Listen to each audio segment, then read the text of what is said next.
झूठी कहानियां बाय सिद्धांत मिश्रा।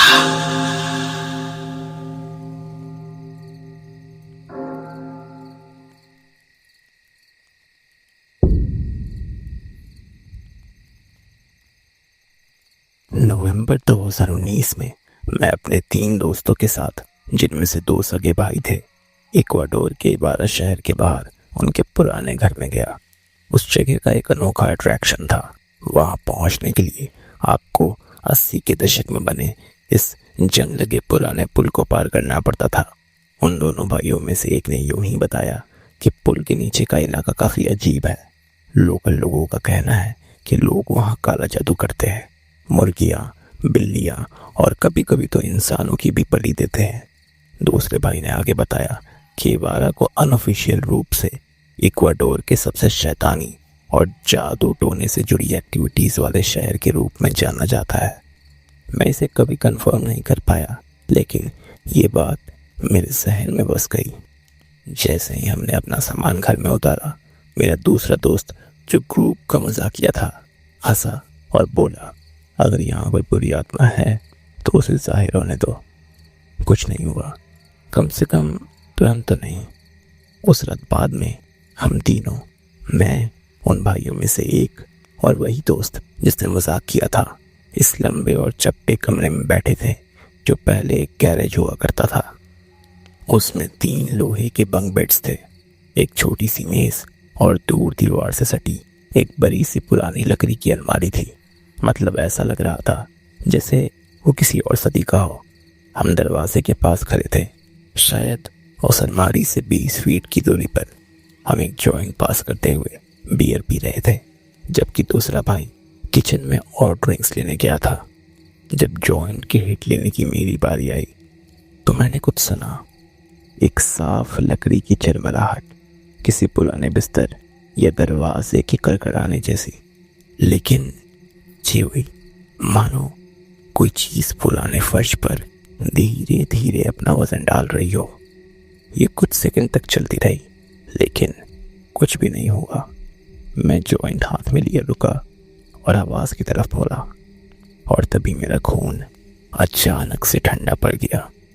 अलमारी हिल रही थी, जोर जोर से हिल रही थी, मानो उसके अंदर कुछ है जो अपनी लकड़ी की बाहरी परत से आजाद होने की कोशिश कर रहा हो। मैं बस वहीं खड़ा उसे देखता रहा। मेरे दिमाग में मुझे कुछ समझ नहीं आ रहा था। मैंने अपने बगल में बैठे अपने दोस्त की तरफ देखा। उसकी आंखें उसी जगह पर टिकी हुई थी। उसने हमारी तरफ देखा और कहा, तुम लोगों को पता भी नहीं कि मैंने अभी क्या देखा। और फिर दूसरे दोस्त ने बिल्कुल सीरियस होकर कहा, क्या वो चीज अभी खुद से हिली? हम तीनों ने उसे देखा। वो अलमारी इतनी जोर से झटका खाकर खिसकी कि वो दीवार से कुछ इंच दूर खिसक गई।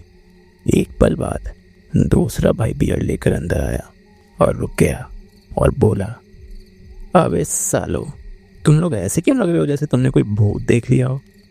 हमने उसे बताया और वो हंस पड़ा। उसे लगा कि हम उससे मजाक कर रहे हैं, लेकिन हमने बोला कि नहीं, हम सच बोल रहे हैं। तो हम दोनों साथ साथ अलमारी तक गए। वो ठोस लकड़ी की बनी थी और बहुत भारी भी थी। वो ऐसा फर्नीचर था जिसे हिलाने के लिए भी 2 लोगों की जरूरत होती है। हम फर्श की लाइनिंग देख सकते थे और वो कब से वहां पड़ा था और वो अब अपनी जगह पर नहीं था। हमने उसे दीवार से सटा दिया और सावधानी से उसके दरवाजे खोले ताकि उसमें छुपी किसी भी डेमोनिक शक्ति को आज़ाद कर सके। लेकिन वहां कुछ भी नहीं था, बस कुछ पुराने कंबल थे और हम में से कोई भी उस रात सो नहीं सका। मुझे लगता है कि हम सभी को उम्मीद थी कि कुछ बाहर आएगा, लेकिन फैक्ट ये है कि वहां कुछ भी नहीं था और इसने सिचुएशन को और भी बदतर बना दिया था। आज तक हम में से कोई भी ये नहीं समझ सका कि हमने क्या देखा। अलमारी अपने आप कैसे हिली और किसी के थ्रू किसी चीज को दिखाने के लिए इनवाइट करने के ठीक बाद ही ये सब क्यों हुआ। मुझे बस इतना पता है कि वो जो भी था उसने हमारी बात सुन ली थी और उसने हमारी बातों को झूठा साबित कर दिया था।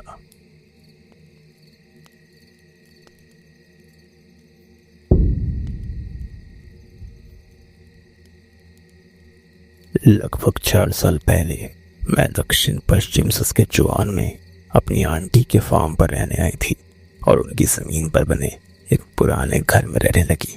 पहले तो मुझे वो जगह बहुत पसंद आई, लेकिन कुछ ही समय बाद मुझे वहाँ अकेले रहने में बेचैनी होने लगी। ऐसा लगता था जैसे रात में खिड़कियों से कोई मुझे देख रहा हो और मुझे अपने पपी को अंधेरे में बाहर ले जाने में हमेशा डर लगता था। वहाँ सियार अक्सर फार्म को घेरे रहते थे। हालांकि हमारे फार्म का गार्ड डॉग ज्यादातर उन्हें दूर रखता था। वो बारिश का दिन था और मेरे पपी को टॉयलेट जाना था।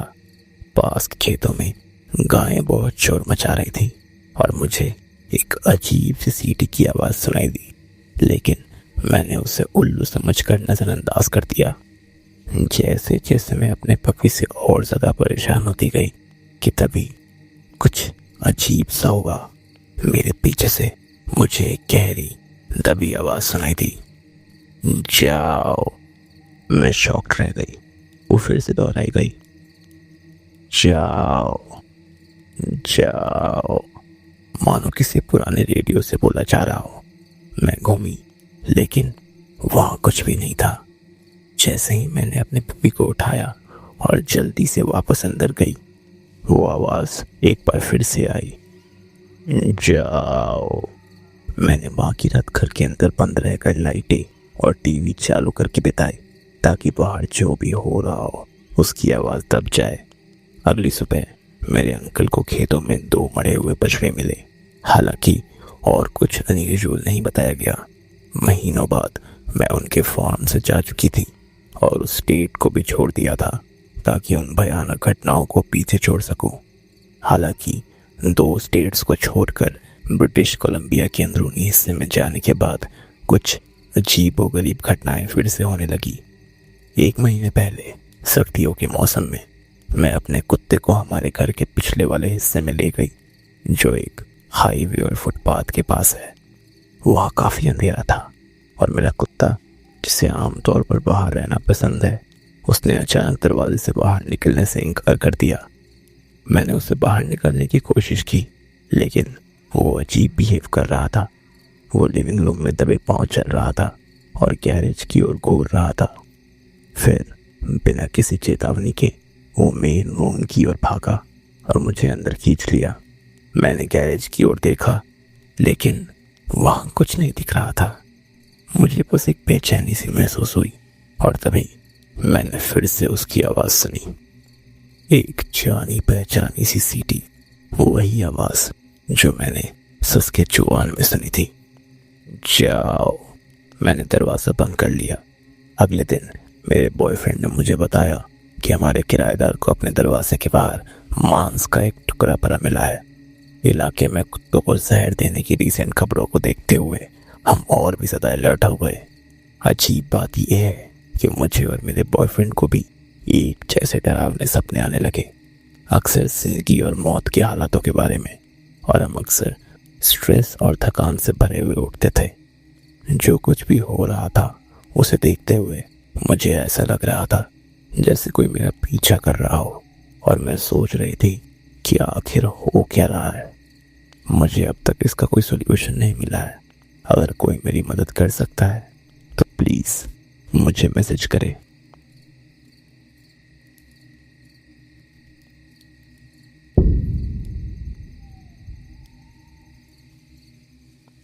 ये कुछ गर्मियों पहले मेरे और मेरे भाई के साथ हुआ था। हमारे घर के पास एक पुराना स्टोरेज एरिया है जो बहुत बड़ा है और मौसम की मार से काफी डैमेज्ड हो गया है। ये एक पुराने और सुनसान वीराने घर से जुड़ा है। कहा जाता है कि इसके दोनों मालिकों की दशकों पहले वहीं मौत हो गई थी। हालांकि ये कभी ऑफिशियली कंफर्म नहीं हुआ, लेकिन यहाँ के सभी लोग कहते हैं कि उन्हें इसी प्रॉपर्टी के पीछे दफनाया गया था। ये जगह निश्चित रूप से डरावनी मानी जाती है, पर हमें वहाँ जाने की परमिशन है क्योंकि हमारे माता पिता ओरिजिनल ओनर्स के पोते पोतियों के बहुत करीब हैं। तो एक शाम सूरज ढलने के बाद मैंने और मेरे भाई ने वो स्टोरेज एरिया देखने का फैसला किया। मेरा भाई छत की कड़ियों में घोंसला बनाकर बैठे कबूतरों की एक झलक पाने की उम्मीद कर रहा था। हमने सुना था कि कभी कभी आप उन्हें पूरी तरह से दुबके हुए और बिल्कुल शांत सोते हुए देख सकते हैं। कुछ लोगों को ये डरावना लग सकता है, लेकिन सच कहूं तो वो काफी प्यारे हैं। अब जो हुआ उसकी वियर्डनेस को समझने के लिए आपको ये जानना होगा कि स्टोरेज एरिया की बनावट कैसी है। इसमें 2 दरवाजे थे, एक आगे और एक पीछे, लेकिन असल में सिर्फ सामने वाला दरवाजा ही खुलता है। पीछे वाला तो जंग खाकर लॉक हो गया है। और झंझट की बात यह है कि लाइट स्विच टूटे हुए दरवाजे के पास है, जहां से आप अंदर जाते हैं उसके बिल्कुल उलट। इसलिए जब भी हम अंधेरे के बाद अंदर जाते तो हमें लाइट तक पहुंचने के लिए घने अंधेरे स्टोरेज एरिया से होकर गुजरना पड़ता। अंदर गए और हमारे पीछे डूबते सूरज की ठंडी रोशनी के अलावा कुछ नहीं था। हम स्विच तक पहुंचे, लाइटें जलाई और कुछ देर बात करते रहे, नन्हे कबूतरों को देखते रहे, बस समय काटते रहे वहाँ। आखिरकार हम उससे बोर हो गए। मैंने अपना फ़ोन अपने भाई को दे दिया ताकि वो टॉर्च की मदद से देख सके और लाइटों को बंद कर सके और अंधेरे से सुरक्षित वापस आ सके। मैं सामने के दरवाजे के पास रुका रहा, उसे खुला पकड़े हुए। मैं उसका इंतज़ार कर रहा था। तभी उसने अचानक आवाज़ लगाई। उसकी आवाज़ में टेंशन थी। सैम? मैंने बोला, हाँ। उसने बोला, बस देख रहा था कि तुम अभी वहाँ हो या नहीं। उसकी आवाज़ धीमी थी। मैं उसकी आवाज़ में कंपन सुन सकता था, मानो वो कैजुअल दिखने की कोशिश कर रहा हो, लेकिन उससे हो नहीं पा रहा था। कुछ पल बाद वो स्टोरेज एरिया से तेजी से मेरी तरफ आ रहा था। शायद उसे किसी चीज़ ने डरा दिया होगा। हमने उस समय इस बारे में बात नहीं की। हमने बस दरवाज़ा बंद कर दिया और घर की ओर चलना शुरू कर दिया। जब हम कुछ दूर पहुंच गए, इतनी दूर कि स्टोरेज एरिया अब नजर नहीं आ रहा था, तब उसने चलना बंद किया और मेरी तरफ मुड़ा और बोला, तुम मेरा विश्वास नहीं करोगे कि मैंने क्या देखा। और मैं कभी नहीं भूलूंगा कि वो कितना सीरियस लग रहा था। वो मजाक नहीं कर रहा था और ना ही वो मुझे डराने की कोशिश कर रहा था। उसका चेहरा सफ़ेद पड़ गया था और उसकी आवाज़ में एक अजीब सा तीखापन था, मानो वो खुद को संभाले रखने की कोशिश कर रहा हो। उसने मुझे बताया कि स्टोरेज एरिया की लाइटें बंद करने के तुरंत बाद जब वो टॉर्च को घुमा रहा था तो उसकी नज़र टॉर्च की रोशनी में किसी चीज़ पर पड़ी। कोई ऊंची चीज़, कम से कम 7 फीट की। वो उससे कुछ ही फीट की दूरी पर किसी मूर्ति की तरह स्थिर खड़ी थी। उसकी स्किन मरी सी लग रही थी। उसके चेहरे पर आंखें तो थी, लेकिन नाक और लिप्स नहीं थे। उसकी आंखें उसी पर टिकी थी। बाय इंस्टिंक्ट उसने लाइट को वापस घुमा दी, ये सोचकर कि शायद मैं उसे डराने की कोशिश कर रहा हूँ, लेकिन अब वहाँ कुछ भी नहीं था। तभी उसने मेरा नाम पुकारा, बस ये देखने के लिए कि मैं अभी भी सामने वाले दरवाजे पर हूँ। और मैं था। उसने मुझे ये बात बाद में बताई। हालांकि जब उसने दोबारा देखा तो स्टोरेज एरिया बिल्कुल खाली था। फिर भी उसे लगा कि वो जो कुछ भी था वो अभी भी वहीं है। और सबसे अजीब बात तो ये है कि जब मैं सामने वाले दरवाजे पर अकेला खड़ा था, तब भी मुझे ऐसा ही महसूस हुआ कि कोई मुझे देख रहा है। मुझे याद है, मेरे सीने में मुझे एक अजीब सा एहसास हुआ था, जैसे मेरा सिर घूम रहा हो या मैं खोखला हो गया हूँ। इसके बाद हम कभी वहाँ दोबारा वापस नहीं गए और ना ही जाना चाहते हैं।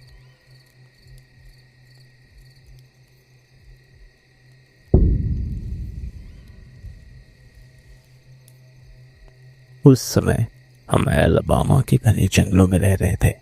ये एक शांत ग्रामीण इलाका था, पर अचानक वहाँ की शांति भंग हो गई। बड़े बड़े मिट्टी के ट्रक दिन रात हर समय जंगल में आने जाने लगे।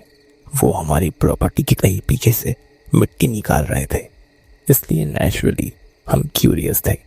कुछ टाइम बाद हम इसे देखने के लिए एक वॉक पर निकल पड़े और आखिरकार हमें इसका सोर्स मिल गया। मैंने कुछ खोला था जो एक बड़ा गड्ढा था, जो किसी गुफा के एंट्रेंस जैसा लग रहा था। यह किसी जॉब साइट या कंस्ट्रक्शन प्रोजेक्ट के जैसा नहीं लग रहा था। वहां कोई बोर्ड नहीं लगा था, कोई वर्कर वहां खड़ा नहीं था। बस जमीन में एक अजीब से चौड़े गड्ढे में ट्रक खड़े थे। हमने कभी किसी को वहां काम करते नहीं देखा। तभी अजीबोगरीब चीजें होने लगी। सबसे पहले ये निशान थे। हमारे घर के पास मिट्टी में अजीबोगरीब निशान दिखाई देने लगे। वो रैंडम नहीं थे, उनमें कुछ जानबूझकर किया गया था। जियोमेट्रिकल शेप्स, सर्कल्स और लाइंस जो एक दूसरे को एक ऐसे पैटर्न में काटती थी जिन्हें हम पहचान नहीं पाते थे। हमने उस जगह के आसपास किसी को देखा नहीं था, तो हमें समझ नहीं आ रहा था कि वो साइंस वहां आए कैसे थे। फिर हमारे बच्चे बाहर खेलने से मना करने लगे। वो बार बार कहते रहे कि उन्होंने जंगल में हरी आंखों वाली एक औरत देखी है। पहले तो हमें लगा कि वो बस परछाइयों से डर गए हैं या शायद कहानियां सुना रहे हैं, लेकिन उनका डर बेबुनियाद नहीं था। वो आंगन के किनारे तक नहीं जाते थे, खासकर शाम के बाद। हमारे कुत्ते जो आमतौर पर एनर्जी से भरे रहते थे, वो भी अजीब बिहेव करने लगे थे। वो अब बाहर जाना ही नहीं चाहते थे।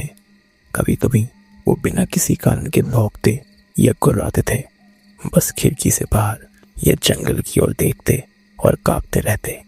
ये उनके लिए बिल्कुल नया था। ये जो भी था, उसने पूरी तरह से हम सबको बेचैन कर दिया था। हर रात को हमें कुछ सुनाई देने लगा। घर के नीचे से आवाजें आती, खरोचने जैसी, मानो कोई भारी चीज नीचे से ऊपर आने की कोशिश कर रही हो। देर रात को कभी कभी जंगलों से हमें हंसने, कभी रोने की आवाज आती। लेकिन सबसे अजीब चीज अभी होनी बाकी थी। मैं घर के किनारे एक शाम बाहर बैठी थी जब मैंने अपने पति को सड़क के उस पार पेड़ों में से मुझे पुकारते सुना। इधर आओ, उन्होंने शांति से कहा। मैंने कोई सवाल नहीं किया और पेड़ों की तरफ चलने लगी। तब लगभग पूरा अंधेरा हो चुका था और मैं बस उन झाड़ियों में कदम रखने ही वाली थी कि तभी मुझे पीछे से किसी के चिल्लाने की आवाज सुनाई दी। ये मेरे पति थे जो बरामदे से चिल्ला रहे थे, अरे कहाँ जा रही हो? मैं पीछे मुड़ी, वो वहीं थे। तब मुझे एहसास हुआ कि पेड़ों में से जो मुझे पुकार रहा था वो मेरे हस्बैंड नहीं थे। मैंने पीछे मुड़कर नहीं देखा, मैं बस वहां से घर की तरफ भाग गई। अगले कुछ हफ्तों तक और भी अजीबोगरीब चीजें होती रही। बिना किसी वजह के रोशनी अंधेरे में से टिमटिमाती, चीजें अपने आप हिलती। रात में और भी आवाजें आने लगी, लेकिन इनमें से कोई भी आवाज लगातार नहीं थी। बस एक बेचैनी सी बनी रही, जैसे कोई हमें देख रहा हो। फिर लगभग 3 महीने बाद वो ट्रक वापस आ गए, लेकिन इस बार वो कुछ भी बाहर नहीं निकाल रहे थे। वो गुफा को वापस भर रहे थे। उन्होंने उस गड्ढे में 1.5 साड़ी मिट्टी डाल दी और फिर वो चले गए। और आज तक मुझे नहीं पता कि वो गुफा क्या थी या वो क्या कर रहे थे। और इसके थोड़े दिनों बाद हमने वो जगह छोड़ दी और कहीं और शिफ्ट हो गए।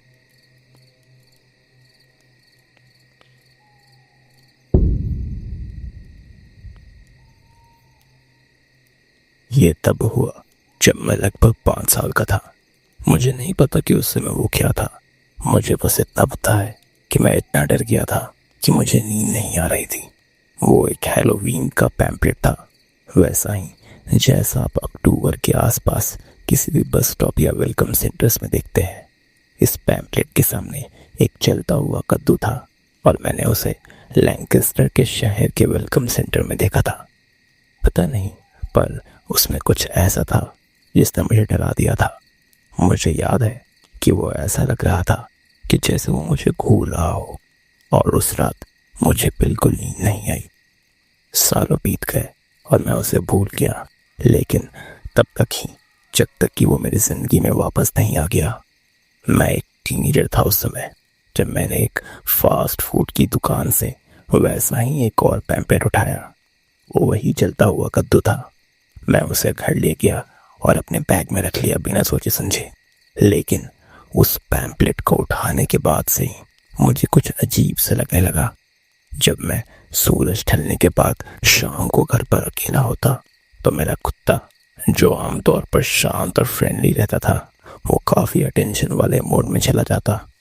उसके कान खड़े हो जाते और फिर वो धीमी आवाज में गुर्राने लगता। फिर उसका सीधे खिड़की या सामने के दरवाजे की ओर भौंकना शुरू हो जाता। मुझे लगा कि वो पड़ोसी के घर आने या दूर से किसी गैराज के दरवाजा खोलने की आवाज सुनकर रिएक्ट कर रहा है। लेकिन फिर मुझे एक अजीब सा एहसास होता, जैसे मानो कि बाहर कुछ है। मैंने खिड़की पर नजर डाली, पर मेन एंट्रेंस का रास्ता खाली था और मैंने एक बार जोर से बोलने की कोशिश भी की कि तुम्हारा यहाँ स्वागत नहीं है, चले जाओ यहाँ से। और कुछ टाइम के लिए सब कुछ ठीक हो जाता। लेकिन अगली बार जब मैं अकेला होता तो ये फीलिंग हमेशा वापस आ जाती और फिर अचानक से मुझे परछाइयाँ दिखाई देने लगी। छोटी छोटी झुकी हुई चीजें, जैसे बच्चे रात में अपने कुत्तों को टहलाते समय पेड़ों और टेलीफोनों के खंभों के बीच दौड़ते हुए। मैं अपनी आँख के कोनों से उनकी एक झलक देख लेता और मैं घर की ओर दौड़ पड़ता। मुझे वो पैम्पलेट मिला और मैंने उसे फाड़ दिया और उसके टुकड़े टुकड़े कर दिए। और जब मैंने उसे फेंक दिया तो सब कुछ थम गया। मुझे लगा कि शायद ये सब बस मेरी इमेजिनेशन में था, या शायद ये सब स्ट्रेस की वजह से था। लेकिन मैं गलत था। उस रात बिल्कुल वही सिलसिला फिर से शुरू हो गया। मेरा कुत्ता ऐसे भौंक रहा था जैसे वो कुछ देख रहा हो जो मैं नहीं देख पा रहा था। मुझे खिड़की पर बच्चों के गाने की आवाज़ें सुनाई दे रही थी और वो बोल रहे थे, हमें अंदर रहने दो, हम अपने कुत्ते को काट कर उसके चमड़ी को पहनना चाहते हैं। डर के मारे तो मैं सो भी नहीं पा रहा था। पर कुछ दिनों के अंदर ही मैंने लैंकेस्टर छोड़ दिया और बर्मिंघम शिफ्ट हो गया। तब से ही ऐसी कोई चीज़ें मेरे साथ दोबारा नहीं हुई है। मुझे पता नहीं कि वो क्या था। क्या वो उस पैम्पलेट की वजह से मेरे घर में आया था, या उस घर में पहले से कुछ था जो शायद उस पैम्पलेट की वजह से एक्टिव हो गया था। मुझे इसका जवाब कभी ना ही मिले तो ठीक रहेगा।